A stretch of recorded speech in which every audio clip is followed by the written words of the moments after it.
ഖലീഫ അലി റളിയല്ലാഹു അൻഹുവിൻ്റെ ഭരണകാലത്തുണ്ടായ രസകരവും ചിന്തിപ്പിക്കുന്നതുമായ ഒരു കഥ പറയാം. ഒരിക്കലൊരു കാട്ടറബി മദീന പള്ളിയിൽ നിസ്കാരത്തിനെത്തി.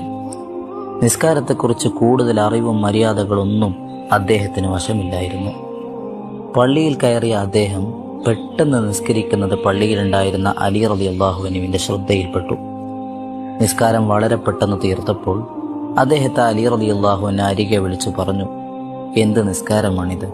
വീണ്ടും നിസ്കരിക്കണം, അതല്ലെങ്കിൽ എൻ്റെ കയ്യിലെ വടിയുടെ രുചി താങ്കൾ അറിയും.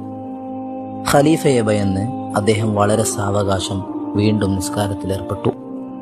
നിസ്കാരാനന്തരം വീണ്ടും അരികിലേക്ക് വിളിച്ചു. അദ്ദേഹം സൗമ്യമായി ചോദിച്ചു, സഹോദര, ഇനി പറയൂ, താങ്കൾ ആദ്യം നിസ്കരിച്ചതോ ഇപ്പോൾ നിസ്കരിച്ചതോ ഉത്തമം? കാട്ടറബി പറഞ്ഞു, സംശയമെന്താ, എൻ്റെ ആദ്യ നിസ്കാരം തന്നെയാണ് ഏറ്റവും ഉത്തമം. കാരണം ഞാൻ ആദ്യം നിസ്കരിച്ചതും പള്ളിയിൽ വന്നതും അള്ളാഹുവിൻ്റെ നരകമുണ്ടെന്ന് ഭയന്നതിനു വേണ്ടിയാണല്ലോ. എന്നാൽ രണ്ടാമത് നിസ്കരിച്ചത് താങ്കളുടെ വടിയെ ഭയന്നു. ഇത്തരം ഗുണപാഠമുള്ള കഥകൾ കൂട്ടുകാരിലേക്കും പങ്കുവെക്കൂ, അവരും കേൾക്കട്ടെ.